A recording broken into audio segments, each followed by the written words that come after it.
नमस्कार साथियों, आज हम भारत की स्थिति एवं विस्तार के बारे में जानेंगे। भारत की आकृति लगभग चतुष्कोणीय है। ये जो देखें, उत्तर से दक्षिण की ओर, पश्चिम से इधर पूर्व की ओर चतुष्कोणीय स्थिति बनती है भारत की। भारत की स्थिति ग्लोब पर उसके उत्तरी पूर्वी गोलार्ध में है, अर्थात भूमध्य रेखा के उत्तर में और प्रधान देशांतर रेखा के पूर्व में है। ये ग्लोब है, ये भूमध्य रेखा है, तो ये उत्तरी गोलार्ध हो गया, ये दक्षिणी गोलार्ध हो गया, ये 0 डिग्री प्रधान देशांतर रेखा है, तो ये पश्चिमी गोलार्ध हो गया और ये पूर्वी गोलार्ध हो गया। तो भारत की जो स्थिति है वो इस जगह पर है, इस गोलार्ध में है। इसे बोलते हैं उत्तरी पूर्वी गोलार्ध। भारत की मुख्य भूमि की अक्षांश स्थिति, यानी भारत की मुख्य भूमि यहाँ से शुरू होती है, कन्याकुमारी से। अक्षांश स्थिति उत्तरी गोलार्ध में 8 डिग्री 4 मिनट से 37 डिग्री 6 मिनट के मध्य है। ये जो स्थिति है ये 8 डिग्री 4 मिनट पे है और ये जो स्थिति है वो 37 डिग्री 6 मिनट पे है। हालांकि भारत का दक्षिणतम भाग इंदिरा पॉइंट 6 डिग्री 45 मिनट उत्तरी अक्षांश पर स्थित है। यहाँ पर इसकी हम यदि बात करते हैं तो ये 6 डिग्री 45 मिनट उत्तरी अक्षांश पर स्थित है। भारत की पूर्वी गोलार्ध में स्थिति इस वाले पोर्शन में 37 डिग्री 6 मिनट तक। एक बात इसमें ध्यान रखने की है कि दोनों ही स्थितियों में, यानी 8-4 से 37 है और 68-7 से 97-25, दोनों ही स्थितियों में जो संख्या बनती है वो 29 की बनती है, यानी 29 डिग्री देशांतर और 29 डिग्री अक्षांश भारत को कवर करते हैं। अब यहाँ देखते हैं, भारत की उत्तर से दक्षिण तक लंबाई 3214 किलोमीटर है। यहाँ से लेकर के यहाँ तक भारत की जो लंबाई है वो 3214 किलोमीटर है तथा पश्चिम से पूर्व चौड़ाई 2933 किलोमीटर है। पश्चिम से पूर्व की जो चौड़ाई है वो 2933 किलोमीटर है।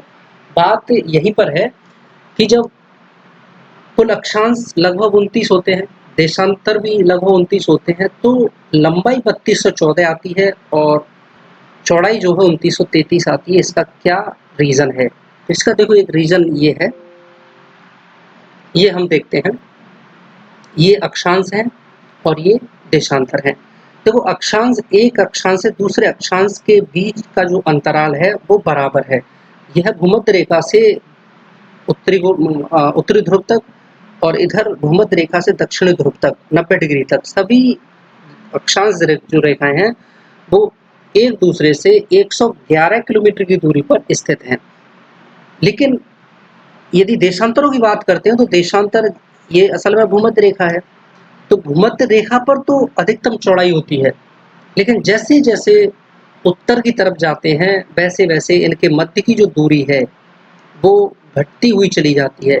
इस वजह से, क्योंकि भारत उत्तरी गोलार्ध में स्थित है, तो देशांतरों के मध्य की जो दूरी है वो धीरे धीरे कम होती हुई चली जाती है। तो यही इसका एकमात्र कारण है। आगे देखें, भारत का कुल भौगोलिक क्षेत्रफल 32,87,263 वर्ग किलोमीटर है, जो कि पूरी पृथ्वी के भूभाग का 2.4% है। यह विश्व में क्षेत्रफल की दृष्टि से भारत का 7वां स्थान है। यानी भारत से 6 देश और बड़े हैं क्षेत्रफल के आधार पर। उनमें है सबसे पहले रूस, नंबर 2 पे कनाडा, नंबर 3 पे चीन, नंबर 4 पे संयुक्त राज्य अमेरिका USA, नंबर 5 पे ब्राज़ील और नंबर 6 पे ऑस्ट्रेलिया।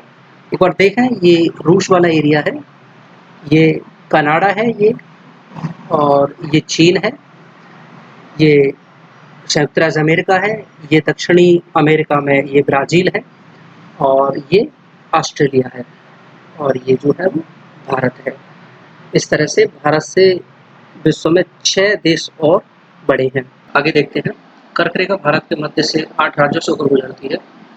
उनके नाम हैं गुजरात, यहाँ देखते हैं, गुजरात, राजस्थान, मध्य प्रदेश, छत्तीसगढ़, झारखंड, पश्चिम बंगाल, त्रिपुरा, और मिजोरम।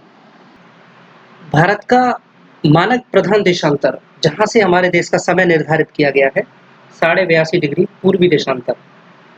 इसे लिखने के 2 तरीके हैं। एक तो 82 डिग्री 30 मिनट, यही एग्जैक्ट सही है। कहीं-कहीं पे ये लिखा हुआ मिलता है इस तरह से 1/2, 82 डिग्री 82 सही 1/2, जो कि भूगोल के हिसाब से गलत है, ऐसा नहीं होता। क्योंकि अक्षांश और देशांतर जब हम देखते हैं तो एक अक्षांश में 60 मिनट होती हैं और 1 मिनट में 60 सेकंड होती हैं। यह भारत के 5 राज्यों से होकर गुजरती है।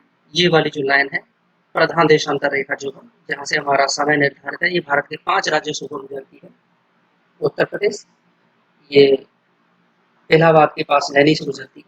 उत्तर प्रदेश के बाद थोड़ा सा हिस्सा इसका मध्य प्रदेश से गुजरता है और फिर छत्तीसगढ़ से, थोड़ा सा उड़ीसा से और ये लास्ट में जाती है आंध्र प्रदेश। इस तरह से यह है 5 राज्यों से होकर के गुजरती है।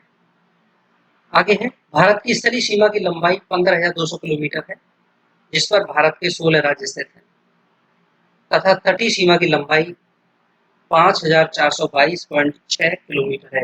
यानी मुख्य भूमि की, इस वाली की बात हो रही है, मुख्य भूमि की तट रेखा की जो लंबाई है वो 5422.6 किलोमीटर है।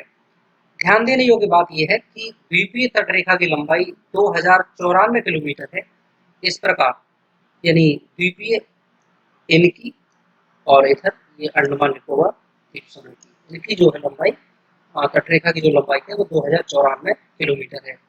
इस प्रकार तट रेखा की कुल लंबाई 7,516.6 किलोमीटर हो जाती है। इस पर भारत के 9 राज्य स्थित हैं। तट रेखा पर भारत के 9 राज्य स्थित हैं और 2 केंद्र शासित प्रदेश स्थित हैं। तो राज्यों में देखें, एक तो पश्चिम की तरफ देखें तो गुजरात, महाराष्ट्र, गोवा, कर्नाटक, केरल। पूरब की तरफ देखें तो यहाँ से पश्चिम बंगाल, उड़ीसा, आंध्र प्रदेश और तमिलनाडु। इन सभी राज्यों में सबसे लंबी तटरेखा वाला जो राज्य है वो गुजरात है, जिसकी तटरेखा की लंबाई लगभग 1214 किलोमीटर है। उसके बाद में आंध्र प्रदेश है दूसरे स्थान पर तटरेखा की लंबाई के हिसाब से। केंद्र शासित प्रदेशों में अंडमान निकोबार द्वीप समूह और लक्षद्वीप है। तो मैं यहीं पर अपने वीडियो को विराम देता हूँ। Thanks for watching.